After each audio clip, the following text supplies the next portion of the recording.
Stop. Wuhu. Gas. Assalamualaikum warahmatullahi wabarakatuh. Selamat pagi pemuja selimut dimanapun Anda berada, terutama yang masih di balik selimut. Sambil perjalanan kita ke kebun teh Kebawetan, kita akan membahas suatu topik tentang bagaimana kita bisa sembuh dari penyakit psikologis yaitu anxiety. Bagaimana pembahasannya? Marilah kita simak setelah tayangan berikut ini. Anxiety atau kecemasan berlebihan itu merupakan penyakit psikologis, guys. Mungkin kita masih menyepelekan penyakit psikologis ini, tapi kita akan coba sambil nanjak untuk membahasnya. Penyebab dari anxiety ini sendiri ada berbagai macam faktor. Yang pertama mungkin dari tingkat stres atau sampai level depresi yang diakibatkan oleh menumpuknya pikiran kita, sehingga segala sesuatu kita cemas. Anxiety sendiri ini timbul dari alam bawah sadar kita, bahwa kita mungkin dalam pekerjaan menghadapi atasan yang selalu memberikan target yang di luar kemampuan kita untuk mengerjakannya, diikuti mungkin dengan marah-marahnya. Kemudian faktor keluarga juga sangat penting, karena situasi keluarga yang kurang nyaman bisa juga menyebabkan kecemasan berlebihan. Dulunya saya juga penderita anxiety, guys. Terus terang saja, waktu itu memang pekerjaan yang dibebankan oleh atasan cukup berat untuk saya laksanakan. Apalagi saya tidak disupport oleh teman-teman yang tergabung dalam suatu tim itu. Saya sendiri juga sebenarnya adalah penderita diabetes. Jadi walaupun saya sudah rutin untuk bersepeda setiap pagi, tetapi karena beban pekerjaannya terlalu berat dan kurangnya istirahat, sehingga menyebabkan saya menderita gula darah yang cukup tinggi pada saat itu. Nah, dalam keadaan depresi, kemudian ada satu malam yang menyebabkan saya hampir mengalami suatu kematian. Ya, istilahnya kalau masih ada umur, mungkin inilah kesempatan yang kedua saya, guys. Jadi dalam keadaan depresi, capek berlebihan, saya jam 8 malam itu menenggak kopi. Yang saya sendiri takarannya kurang paham ya, mungkin kebanyakan. Kopinya terlalu banyak tanpa gula. Saya minum kopi itu,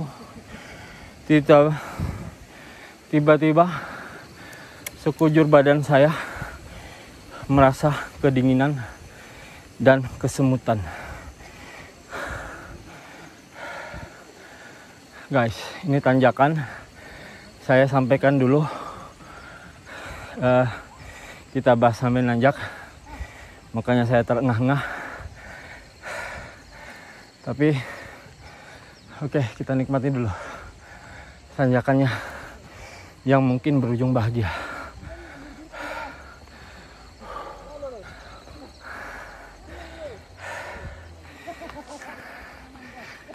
Jadi guys, rasa kesemutan dan kedinginan itu menjalar. Awalnya dari ujung kaki, merambat naik ke betis, paha, ke perut, ke dada, sampai pada ujung kepala saya. Detak jantung berdebar lebih kencang, guys.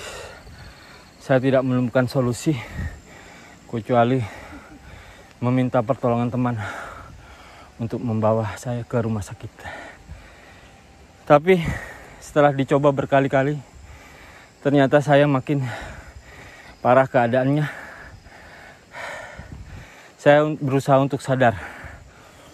Oleh karena itu, karena tidak berhasil dibawa ke rumah sakit, saya minta untuk dibelikan degan, setidaknya untuk menawar dari efek kopi, kafein berlebihan.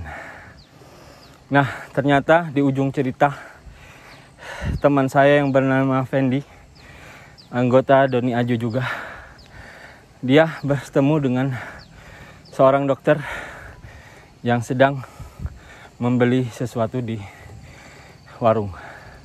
Kemudian karena dokter tersebut mengenal saya, akhirnya beliau pun bersedia untuk mengunjungi kos saya. Setelah didiagnosa oleh beliau, memang keadaan waktu itu saya sangat lemas.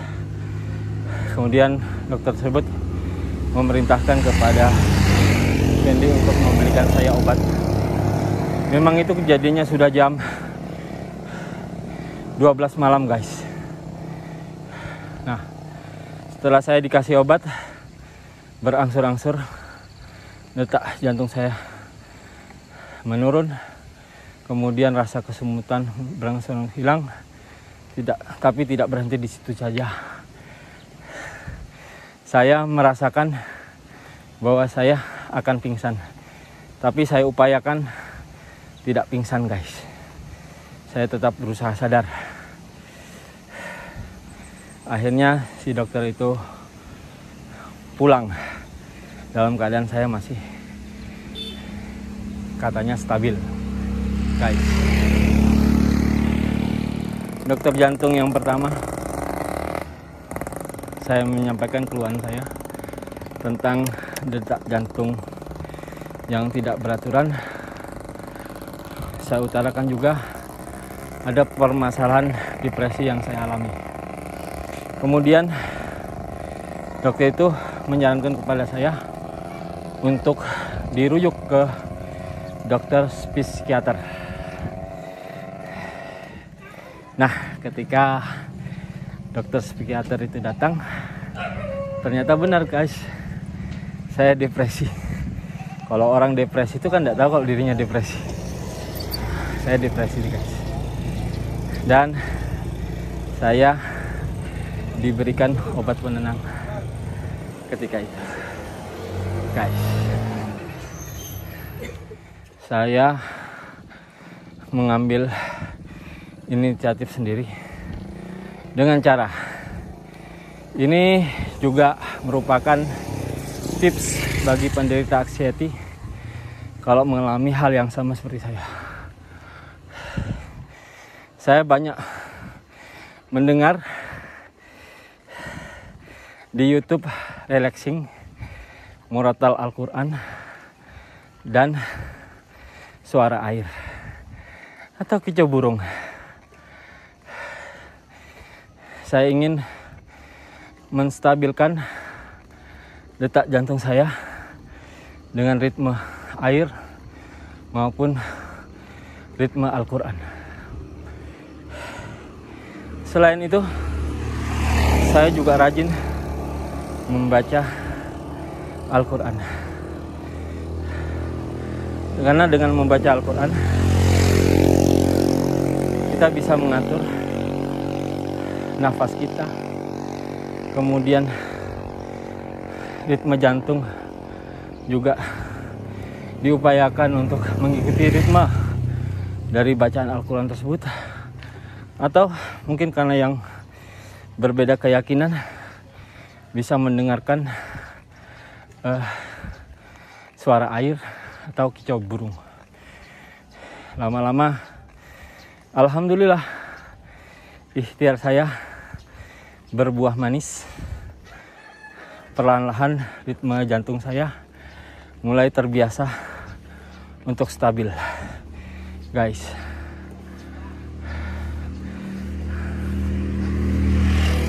Saya berbekam, kemudian saya mencoba untuk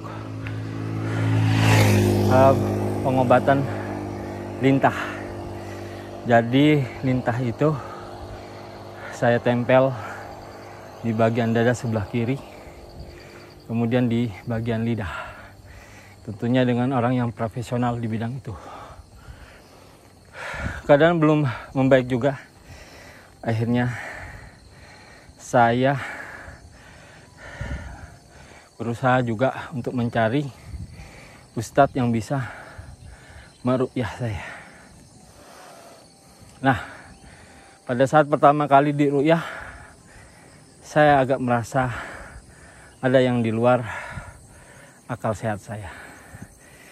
Kenapa hanya dengan segelas air putih ada pembisik yang mengatakan kalau kamu minum air itu kamu bakalan mati.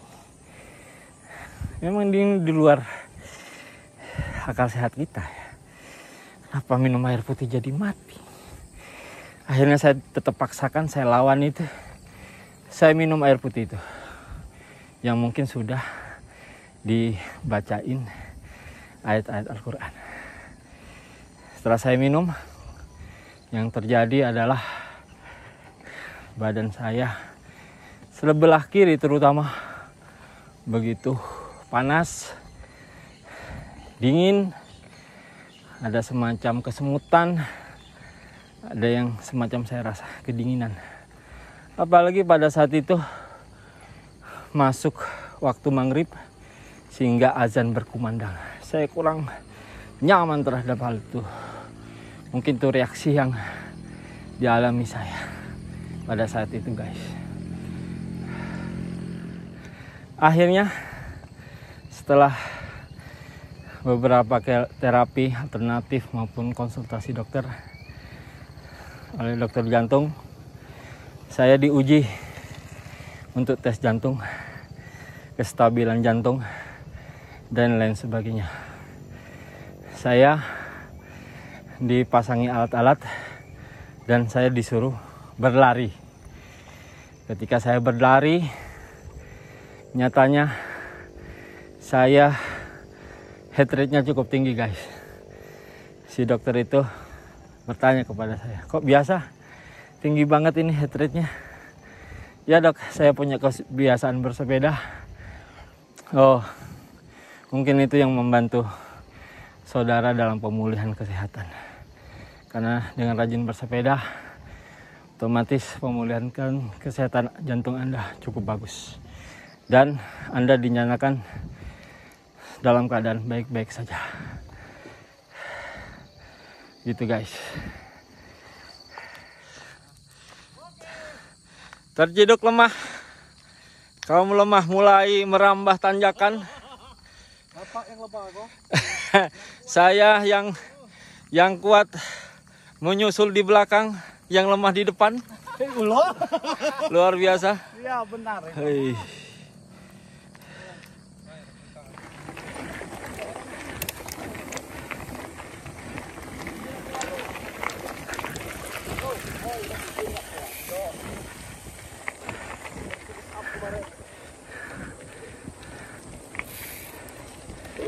Mantap.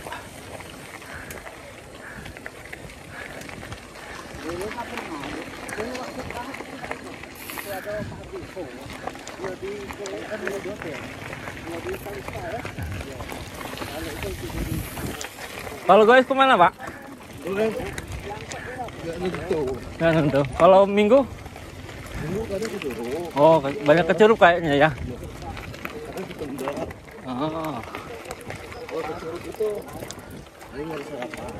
Oh sarapan. Balik lagi. Oke guys, sambil menikmati indahnya kebun teh. Jadi kesimpulannya dari apa yang saya alami tentang penyakit psikologis anxiety ini adalah yang pertama, hindari stres dengan banyak healing di weekend.